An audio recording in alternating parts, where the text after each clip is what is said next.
టీచర్లకి సంబంధించి వాస్తవంగా డిఎస్సి పూర్తి చేయాలా, జగన్మోహన్ రెడ్డి 5 ఏళ్లలో చేయలేదు. అది పూర్తి చేస్తామని చెప్పి చివరిలో ప్రకటించారు. ఆ తర్వాత కోర్టులు వివాదాల కారణంగా ఆగిపోయింది. మెగా డిఎస్సి ఇస్తామని హామీ ఇచ్చి తెలుగుదేశం పార్టీ కూటమి ప్రభుత్వం అధికారంలోకి వచ్చింది. ఆ మధ్య నోటిఫికేషన్ అన్నారు, మళ్ళీ మధ్యలో ఆగిపోయింది. అదేదో ఇంకా కొన్ని టెక్నికల్ ప్రాబ్లమ్స్ ఉన్నాయి, సాల్వ్ చేసి చేస్తామన్నారు. ప్రస్తుతానికి రిక్రూట్మెంట్స్ లేవు.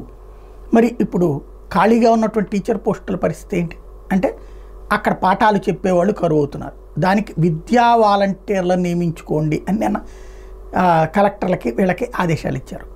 విద్యా వాలంటీర్ అంటే ఏం లేదు, ఇదివరకు దాని పేరేంటి కాంట్రాక్ట్ టీచర్సు, అట్లాగే దాని తర్వాతన అవుట్సోర్సింగ్ టీచర్సు, గెస్ట్ లెక్చరర్సు, అట్లాగే ఇప్పుడు కొత్తగా విద్యా వాలంటీర్. వాలంటీర్ అంటే అర్థం ఏంటి, స్వచ్ఛందంగా వచ్చి చెయ్యటం అన్నటువంటి.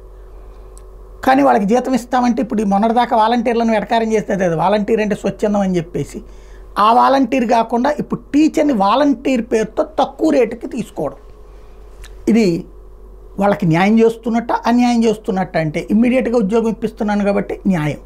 బట్ దశాబ్దాల తరబడి పనిచేస్తున్నటువంటి కాంట్రాక్ట్ లెక్చరర్ల బతుకులు అంతే ఉండిపోయినాయి. దశాబ్దాలుగా పనిచేస్తున్నటువంటి అవుట్సోర్సింగ్ గెస్ట్ లెక్చర్స్ పరిస్థితి అట్లాగే ఉండిపోయింది. ఇప్పుడు ఆ జాబితాలో కొత్తగా విద్యా వాలంటీర్ అని ఇంకోటి చేస్తారు. అంటే ప్రభుత్వాలు తమ బాధ్యత విస్మరించి డైరెక్ట్ రిక్రూట్మెంట్స్ పెట్టుకోకుండా ఈ విధంగా, అంటే శ్రమ దోపిడీ. ఇప్పుడు ఒక లెక్చరర్ని రిక్రూట్ చేసుకోవాలి అంటే, ఒక టీచర్ని రిక్రూట్ చేసుకోవాలంటే మినిమం 50,000 మ్యాక్సిమం లక్షల్లో జీతం ఇవ్వాల్సి వస్తాయి. అలా ఇవ్వకుండా తప్పించుకోవడానికి ఇదైతే 15,000 25,000 30,000 రూపాయలు పెట్టేసేసి, అది కూడా 11 నెలలు పెట్టేసేసి ఓ నెల తగ్గించుకుని ఈ విధంగా చేసుకొచ్చేది. ప్లస్ ఎప్పుడు కావాలంటే అప్పుడు మనవాళ్ళని పెట్టుకోవచ్చు అనేటటువంటి రూట్లో ఉంటుంది. కాకపోతే ముందు ఏదో ఒక పోస్ట్ వస్తుంది ప్రభుత్వంలో అనేటటువంటి వాళ్ళకి సంతృప్తి.